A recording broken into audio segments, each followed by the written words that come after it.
신학적 거리 좁히기 그 5번째 시간입니다. 오늘은 콘스탄티누스 황제에 대해서 함께 알아보도록 하겠습니다. 그는 13번째 사도였는가? 콘스탄티누스는 306년에서 337년 동안 로마를 다스렸던 황제입니다. 많은 역사학자들은 그를 이렇게 평가합니다.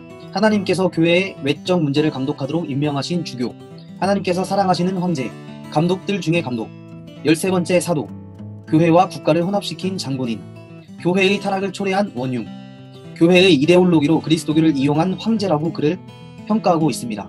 콘스탄티누스가 왜 이렇게 상반된 평가를 받고 있는지 그의 행적에 대해서 한번 알아보도록 하겠습니다. 콘스탄티누스의 출생입니다. 콘스탄티누스는 아버지였던 플라비우스 콘스탄티누스와 어머니였던 헬레나 사이에서 272년부터 288년 사이에 태어났다고 추정됩니다. 그 집안은 3세기 후반의 전형적인 군사 지배 계급에 속했고, 당시 로마는 큰 영토로 인해 동로마와 서로마로 나뉘었고 정제와 부제가 통치하였습니다. 이때 로마의 황제는 총 4명이었습니다. 이것을 사도 정치 체제식이라고 이야기합니다. 당시 아버지 콘스탄티우스는 서로마의 전제였던 막시미아누스 밑에서 부제가 되었고, 막시미아누스의 딸과 결혼하기 위해 헬레나와 이혼한 것으로 보입니다. 어린 콘스탄티누스는 동로마의 정제인 디오클레티아누스의 궁으로 보내져서 어린 시절을 보냈습니다. 이후 로마의 정치 상황이 매우 불안해짐에 따라 4명의 황제 사이의 반목과 권력 다툼이 치열해지자 콘스탄티우스는 서로마의 정제가 되었다가 곧 황제의 자리에서 축출되고 맙니다. 아들 콘스탄티누스와 함께 잉글랜드 북부 지역 원정에 나서고 306년 에보라쿰이라는 지역에서 아버지가 사망하자 콘스탄티누스는 후임 황제로 세워졌습니다. 그 후 312년 서로마의 정지였던 막센티우스를 빌비우스 다리 전투에서 물리침으로써 서로마의 유일한 황제가 되었습니다. 콘스탄티누스 하면 빠지지 않는 것이 바로 이 라바룸일 것입니다. 콘스탄티누스는 자신의 승리를 그리스도께서 도와주신 덕이라고 믿었습니다.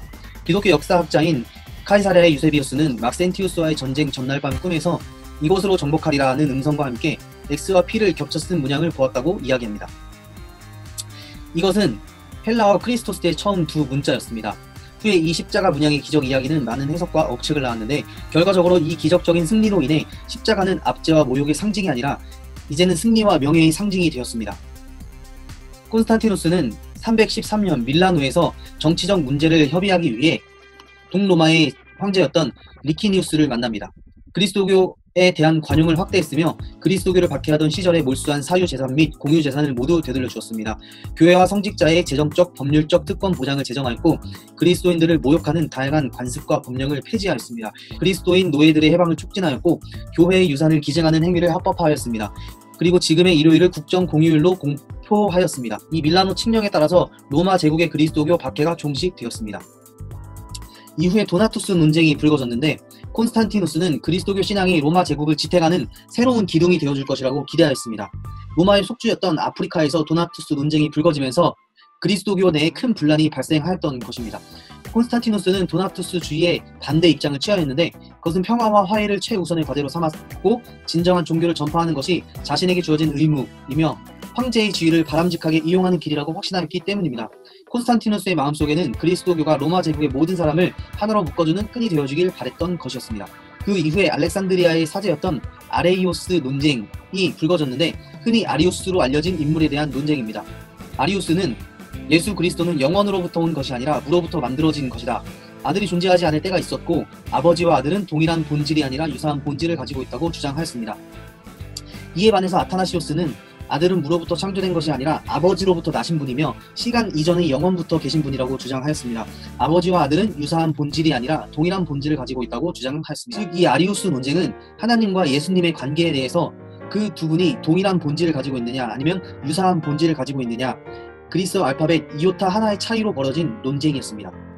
콘스탄티누스는 이런 논쟁을 중재하길 원했습니다. 그래서 니케아 공회를 소집하여 주교들을 집합시켰습니다. 콘스탄티누스가 지도자들에게 보낸 편지의 일부를 보면 이렇게 기록하고 있습니다. 이러한 차이들의 기원과 기초에 대해 세심한 탐구를 해본 결과 나는 그 원인이 정말 하찮은 성격이며 그렇게 강렬한 논쟁을 할 가치가 전혀 없다는 사실을 발견하였다라고 기록하고 있습니다. 콘스탄티누스는 이 니케아 신경을 통하여 그리스도는 나아진 것이지 창조된 것이 아니며 아버지와 아들은 동일한 본질로 되어 있다고 이 니케아 신경을 발표하였습니다. 더 나아가 이 콘스탄티누스는 콘스탄티노플을 건설하기를 원했습니다. 콘스탄티누스는 지중해와 흑해를 잇는 곳에 있는 비잔티움이라는 곳에 로마 제국의 새로운 수도를 건립하고자 하였습니다. 330년 비잔티움을 로마 제국의 새로운 수도로 공포하였고, 이후 337년 콘스탄티노플로 개명하였습니다. 이곳은 세계 최초의 그리스도교 도시로서 이후 1000년이 넘는 세월 동안 동로마 제국의 수도로 존재하게 되었고, 이렇게 해서 동로마 제국은 비잔틴 제국이라고 불렸습니다. 또한 그 문화를 비잔틴 문화라고 부르게 되었습니다. 그렇다면 과연 콘스탄티누스는 그리스도인이었는가? 많은 사람들은 콘스탄티누스를 이렇게 평가합니다.